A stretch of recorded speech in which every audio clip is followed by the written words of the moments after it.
Welcome to this edition of Colors of Life. My guest is an interesting young lady who tells me she's learned to take the limits of God because of the hand of God she has noticed in her life. To discuss this interesting topic with me of a limitless God is Dolapo Morgan. Dolapo, welcome to Colors of Life. Thank you. I'm happy to be here today. Happy to have you. Thanks. You've told me so many interesting stories, Dolapo, but I think I'll start with the invitation from your dad to attend a business seminar in his church and what that did for you. It was an interesting experience. So what happened was my dad invited me for a conference that a church did, and it was like an economic summit. So at the start of the year, they kind of outlined the economic goals of Nigeria. And he thought it would be good for me since I'm interested in those sorts of things. And I was like a bit hesitant because I didn't really expect that much when I was going. And so I eventually went with him. And when I got there, I was like, okay, this is interesting. The person that was speaking at that time was someone that I had looked up to in the economic space. And I was like, okay, this seems like it's going to be an interesting event. And so next, the person that goes up is a partner for a company that I'd always wanted to work for. But I just thought, would I get in? The application process is a bit rigorous. And I just felt like I didn't want to put in so much and then not get through. So I actually didn't apply to the company before. So when I heard him speaking, I was like, oh, okay, maybe I would apply given this whole circumstance. And yeah, what he spoke about was literally what I did for my dissertation, which was assessing the technology ecosystem in Lagos. And that was exactly what he spoke about. So for me, I was like, okay, something is happening here. Honestly. Why am I here? Yeah. Why is he speaking about my dissertation topic? Why are the sources that he's citing the things that I sourced? So I was like, okay, and this is a period in your life where you were looking for a job. Exactly. You'd completed uni. Yes. You studied what? Information management for business. So IT and business management, basically. Okay. And so he's literally speaking about this, and he could have spoken about a different topic because it's such a broad conference where he's speaking about the entire Nigerian economy, but he chose to speak about that. So I was like, okay, God, you're doing something interesting here. And I think one thing about me is I try and notice trends and just try and see what is happening when certain situations happen. I don't just take it for granted. So after the conference, of course, I ran up to him to introduce myself. And we ended up speaking because obviously I actually had something to speak to him about. Exactly. And obviously this man is 20, 30 years older than me. Usually you may not have that much to speak about, but because this was my topic that I knew in and out, we spoke about it for at length. And then he invited me to come to his office and, speak about the company that was literally my dream company, but I just thought is above me. And so we started speaking. He walked me through the application process. And then I started the process. He walked me through, gave me some resources, and was like, that's the help he can give me. It's up to me to kind of put in the work. So I started this process for about 4 months, rigorous studying, every day basically, or every other day, just to get up to speed with the process. And yeah, a few times I doubted just because I had received quite a few rejections already in life, that sometimes you remember those rejections and you're kind of like, is this about to be another one all over again? And so I pushed through, I went through, and I remember the final interview. It was meant to be with a partner in the Africa system. And they had said, okay, obviously, he had told me that he wouldn't be able to interview me. But when I got there on that day, he was the person that interviewed me. And obviously, it ended up being more of a conversation, got the job on the spot, literally spoke for 20 minutes. It was meant to be a 40-minute chat, but because we had already had that previous interaction. And this was for NYSC, that's a compulsory national... This was after NYSC. After NYSC. After my NYSC year, yeah. And I remember you told me about this job that you had a certain expectation for your salary. Yeah. But then when you got this job, it was how many times above what you had desired? It was like double digits more than what I had desired. So it's like more than 10 times. Yeah. No wonder you say you don't believe in any limitations when it comes to God. I don't blame you. Yeah, no, I can't. I can't. When you've seen that kind of thing, I'm like, wow, I can't. You're truly like limitless, you know. And I know you work in management consulting, Dolapo.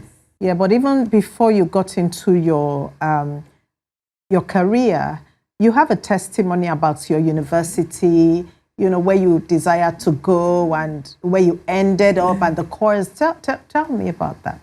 Yeah, so when I was applying for university, you have to pick your top 5 schools. And at that point, it's like Warwick was one of my top schools to go to. And then I also had UCL, which was actually better than Warwick at that point. But for some reason, I just wanted to go to Warwick. And I applied, and I had even applied for a course that I wasn't necessarily passionate about. So I wanted to study business management. But because in Warwick, you needed to do like maths to do that. So I said, okay, let me do business and law. Okay. So I decided to try and change my whole like just because I wanted to go to Warwick. And for UCL, the course I applied for was business and IT. Okay. And basically the results came, not results day, the school's confirmation came, and I got rejected from Warwick, and I was devastated. Even my friends till today, they remember having to like hold me because they knew I really wanted Warwick, and I was crying so much because I was just like, why would they reject me? My personal statement was okay, my results were okay, but for some reason they still rejected me. And so I ended up going into UCL, and that's why I studied IT. That's the University College London? Okay. Yes, University College London. And that's obviously where I did this dissertation that has to do with the tech ecosystem in Lagos that now got me the role. So it just shows that, you know, and that's why I said rejection sometimes, like it can be redirection, because it's because I didn't get work that I had to go to UCL, and that has one thing led to another. And so you just see this events stringing you along to what you believe is God's will for your life. Exactly. And a little bit about your background. You're a pastor's PK, they call you guys pastor's kids, right? Is your mother a pastor as well? Yes, she's an assistant pastor. An assistant pastor. And how has that experience been for you? How was it growing up, and then now to you're an adult? And have you always gone to the church where your parents have been pastors? Okay, so as a pastor's child, I feel like when I was much younger, I didn't necessarily feel different. I actually felt lucky to be able to go after Sunday and get small chops and like you know, get drinks in the pastor's office. You know, so for me, it was kind of cool at that point. But I think the older I started becoming, and in my parents' church, they kind of move you to different churches. So they moved us to a different church. And I guess I was a bit more mature at that point. And I guess the shock of just having to decide one day, move and leave all my friends, for me, it wasn't necessarily easy making that transition. I think I also became a little bit more introverted as a person. So settling there took, you know, a bit of time. But overall, as a pastor's child, yeah, I feel like also because my parents let me be and let like all their children, to be honest, express themselves. There hasn't been so much, you know, maybe I couldn't do sleepovers or some random things, but generally I felt okay, you know, but I felt like, okay, I need to represent them well, obviously, because, you know, I need to be a good representation of who they are. So I'll say that has been, you know, that has been something, but I feel like they let me be, and then, you know, eventually I came to know God by myself, actually at a much later age, like know God fully, you know, well, not fully, but know God more intimately, and, you know, pursue a relationship with him. But that's because they let me be. They showed me what, you know, living like Christ looks like. I could see them as examples in my house. And I'm sure my parents were praying for one day for me to really, really, you know, commit to God. So, yes. And I know your parents are pastors in a Pentecostal church, but you went to a Catholic secondary school. Were there times of conflict as regards your faith? And if there were, how did you handle that? Oh, wow, yes, they actually were. Okay. Because I would always ask my parents, like, okay, so if this was the first church in, like, the Catholic Church was the first church, created, why that's don't what we... you were taught in the Catholic school. So why aren't we Catholics, right? And I would always just have questions because there's certain things that, we would learn during Mass, and I would always present them to my dad. But thankfully, my dad is a Bible scholar, so he actually always used to answer, and I'm quite, like, analytical. Like, I want to know, okay, why did this happen? And then what? And I think he was able to do the best he could do, really. And that helped you, did it? And that did help. Excellent. Yeah. And I know, Dolapo, that you've lived and worked in Muslim countries for how many years? 2 years. So we'll take a break. When we come back, we're going to talk about that other interesting phase of your career. Stay with us as we take a break and come back and continue to discuss with Dolapo how she has seen God through her career. I'm reading from the Colors of Life devotional. The topic is from generation to generation, and the scripture is Joel chapter 1, verse 15. Tell your children of it, and let your children tell their children, and their children another generation. God instructed the Israelites to pass on the memory of their experiences with Him unto their children, who would in turn pass it on to their own children, and so on. Now, this instruction is also for you and me. But we must not only tell our children of God's goodness, we need to also let them know of His impending judgment on those who insist on going their own way. One of the ways we can deliberately share our knowledge of God with our children is by having a daily prayer as a family. That way, we pass on our faith from generation to generation. It's important that we make time out daily to commune with God. From my experience, I would say first thing in the morning is the best time to do so. Now, in this time of fellowship, we can praise God, thank Him, pray to Him, and also make time to listen to Him. One of the most common ways God speaks is through His word, the scriptures, and that's where the use of a devotional is so important. God has a word just for you. Get your copy of the Colors of Life devotional today.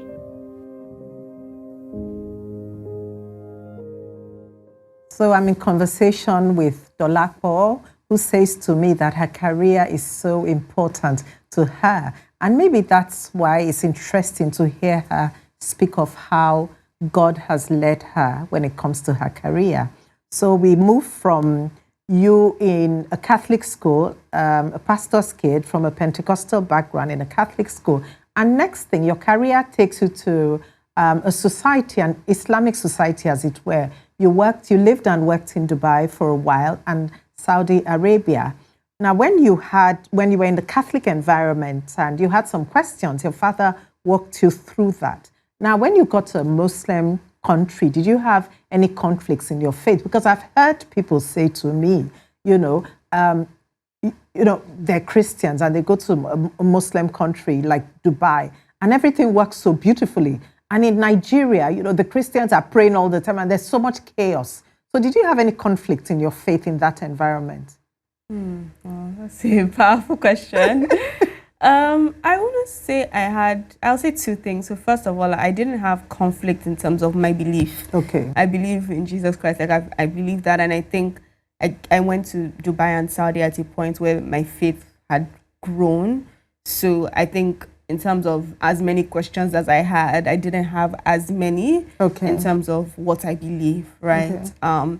But I would say I actually learned a few things actually from the people in Saudi, like the actual locals, is that they're very very disciplined, and I think that's because of the way their faith is as well. There's a lot of discipline system in there, and I think that's actually something that I've learned from that, because sometimes having to work with senior officials and ministry people and just see how dedicated they are to making their nation literally one of the greatest nations in the world has actually inspired me and has strengthened my desire to actually do something for Nigeria.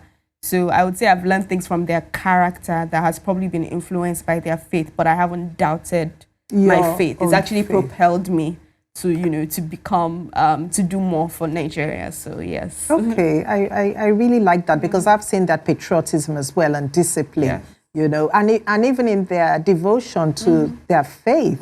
Do you think that because grace is a big factor for us as Christians, that sometimes we tend to not be that disciplined? It's like, okay, if I don't, because with them, you have to pray 5 times a day and you're in Dubai and everything comes to a standstill because first thing in the morning, you hear the call to prayer. And yet, I don't know if it's like that for you, but sometimes for me, I'm like, Lord, please, this morning I'm tired. So does that grace of God sometimes make us a bit lax in our work with God? What do you think? I think 100%. I think 100% because even in meetings, we would actually stop meetings for them to pray. Like no matter who is in the meeting will stop for them to pray.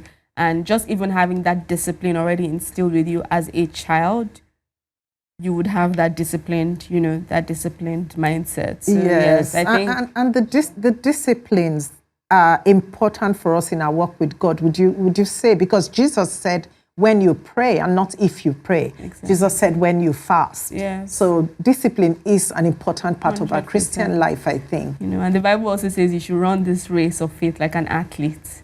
Right? And athletes are one of the most disciplined people. They don't joke with their sleep. They don't joke with their eating habits. Yeah, exactly. And they deprive themselves of so much. And that's what the scripture says, for an earthly medal. And yet we know that as children of God, we are running the race to win an eternal prize, through faith in Jesus Christ.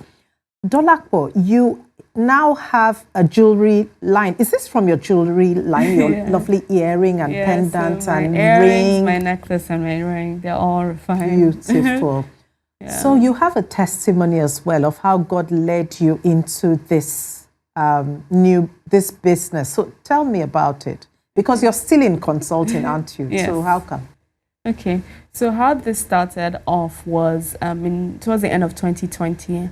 I was just a bit restless. And when I'm restless, I'm like, okay, God, why am I feeling significantly restless? Is there something else that I'm meant to be spending some of my time doing to kind of curb that restlessness? And so I was praying over it. And in the beginning of the year, in 2021, I was just praying and fasting for the month of January. And, I have a friendship. So you were praying and fasting throughout January? Yes. Remarkable. Beautiful, fine chick like you, so spiritual. It's needed. Are you telling me? It's needed. So we're doing that, and we're doing actually with some of my friends. So we were on a prayer call one day, and I often get ideas of things I would like to do at some point in life. It doesn't have to be today. But anytime I get an idea, I write it down on my phone in my notes app. And so I was praying over that list because I was like, I feel like there's something I'm meant to do on this list, but I'm not sure. And so that's what I was doing. I think this was already 9th of January, I believe was the day. We're on a prayer call and somebody on the call, she isn't my closest friend, so she doesn't know maybe what I desire to do at any point. And she was just like, oh, there's someone here, I believe God is laying jewelry on your heart.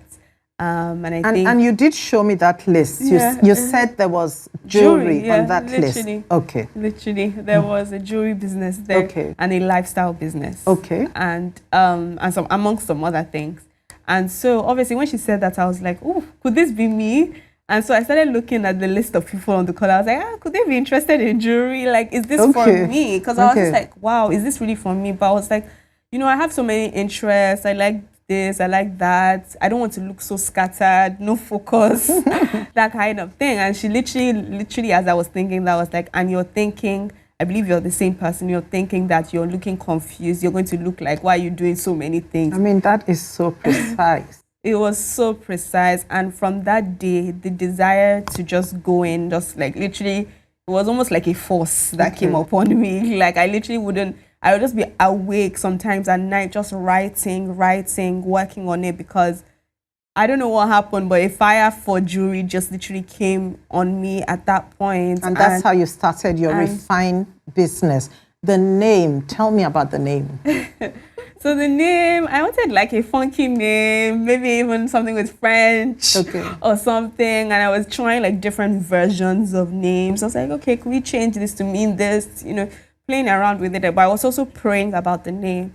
And I think I literally, because I have it on my notes, and that's why it's good to document it. And I was like, oh God, I feel like you're saying this is my year of refinement. Okay. And then I was typing it. I pray that, you know, this refinement will really bring out everything. And he was like, I was like, oh, wow, I think the name of this business is going to be Refine. Literally, I have it in writing. And from then, I was like, okay, so is this the name of the business? This was maybe like 2:30 a.m. or something.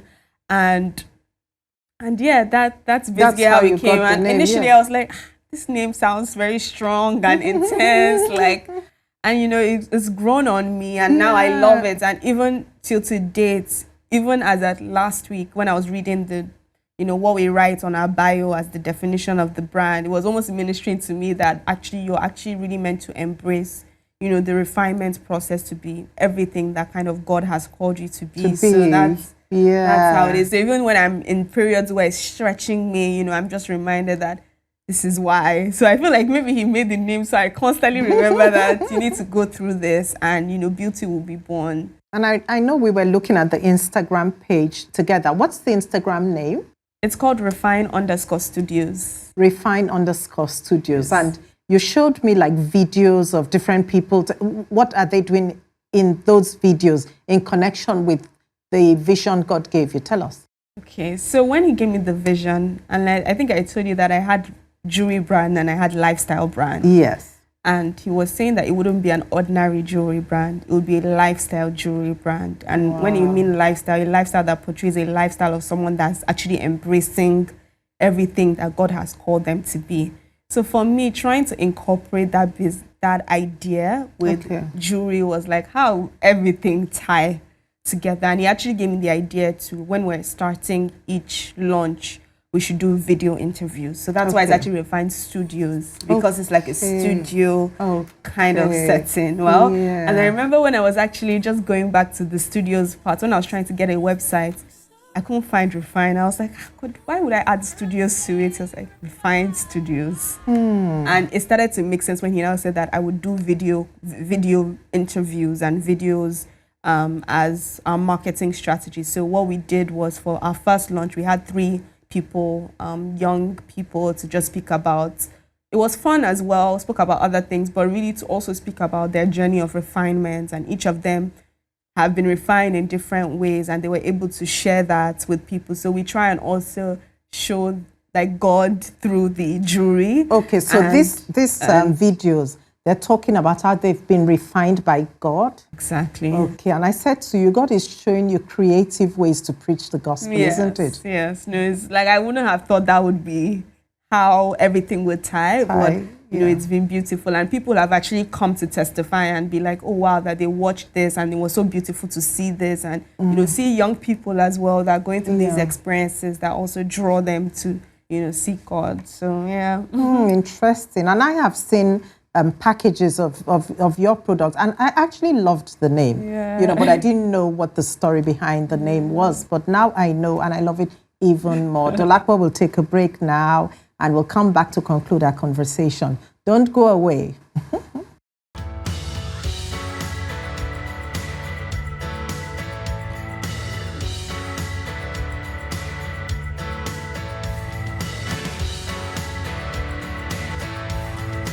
Welcome back to our Colors of Life show. Dolapo, I know the word refine is significant for you because that's the word God gave you for your jewelry and lifestyle business. But you've also said that refine is personal to you because through different seasons of life, God has brought about and continues to bring about refinement in your life. What do you mean by that? Okay. So I think for me, Refine, even though it's a brand, it really speaks to me, especially in 2021. I would say that really was, and that was the year he spoke to me about the brand and everything. That was truly a year of refinement in every way, you know, just character building, stretching me, especially with my work as well. And I guess just knowing that, okay, God has said this is actually going to be a year of refinement, and explain that, okay, through this, you're actually going to become everything that I want you to be, and just embracing that process. So for now, whenever I'm in situations that look a bit difficult or challenging, even though I may cry and I may be in pain, but I'm just like, okay, beauty is being birthed. It's in here for a reason. You know, you're making me become everything that you intend me to be. So, yeah. And you did tell me that one of the things you appreciate in the new place where you fellowship is getting to learn that God can speak directly, you know, to you. God, it's not a special preserve for some people to hear from God and communicate with him so easily. So tell me what your experience has been in that. Okay. So yeah, the place I fellowship at now has, I think for me, it's just really stretched my, stretched my ability to hear from God and believe that I can hear from God. So before I thought, sharpen your skills, senses. We actually do activations where they're like, oh, try and, you know, hear what God is saying about your neighbor. And for me, what it has done is just made me believe that, you know, it's not a special few that can hear from God. Like, as children of God, he says, your sheep hear his voice. My sheep hear my voice. So, exactly. So as children of God, we can all hear from God. And before, I always thought, I'm not sure I hear from God. But I think going there has made me, you know, actually desire to hear from God and pay attention to not just even, you know, it's not necessarily an audible voice, but just paying attention to the things that are going on around you and kind of aligning to that. So I'd say, you know, it's been a beautiful experience. It's been stretching, and I just want to continue, you know, being able to hear from God as well, because I really believe there's no point going through life without really knowing what you're doing. And it's just so beautiful to be able to know that, you know, God is with you and he's always with you. But even that, just, you know, additional reassurance. And I would say one thing is that, you know, it can really bring other people to know God if you can actually, you know, hear what God is saying about them. Because I feel like, especially our generation, I feel like, you know, it's not really about arguing God is this, God is that, but it's actually being able to show God's love. And when you can tell them like, oh, you know, I believe God is saying this about you, they'll feel like, oh, wow, out of the millions of people, God cares about what I'm going through. Yes, and it's addressing me so specifically. So specifically, you know. Just like was your experience when you were, you know, you felt the Lord was asking you to start a jewelry and lifestyle, and you had written it in your diary. Then you go to this meeting and someone has a word of knowledge. That person heard from God for you. So if she didn't develop that, or develop hearing, or even, you know, be willing enough to even make, because you may not know if you're right or wrong, but just being stepping out willing enough to try. I feel like, and I always tell her that you don't know the impact of what you've done for me. So even though this is not my full-time job, it brings me so much joy and so much satisfaction, you know, and I've seen all sorts through this avenue. Yes, and it's important also to note that usually what you hear would confirm what God has already told you. And that was your experience. And then, you know, this issue of hearing from God, if we are children of God, which we are, when we come to faith in God through Jesus Christ, the Son of God, think of our relationship with our natural fathers. If your father calls you on the phone, even if he uses another number, when you hear his voice, you know it's your dad. So that's how it should be with God, shouldn't it? Yeah, 100%. And it shouldn't, you know, sometimes when you go to prayer, you think it's just a one-way thing. But the actual best part of prayer is actually hearing back what he has to say, like a conversation, not just, you know, one going way. there and talking, but it's so important to listen to God as well. Dolapo, it's been a most riveting conversation with you. Thank you for coming on the Colors of Life show. Thank you so much for having me. I've had fun. It's been lovely. This is where we end today's edition of the Colors of Life show. Remember to follow us on social media, like us, share our videos. Here, we seek to know Christ and to make him known.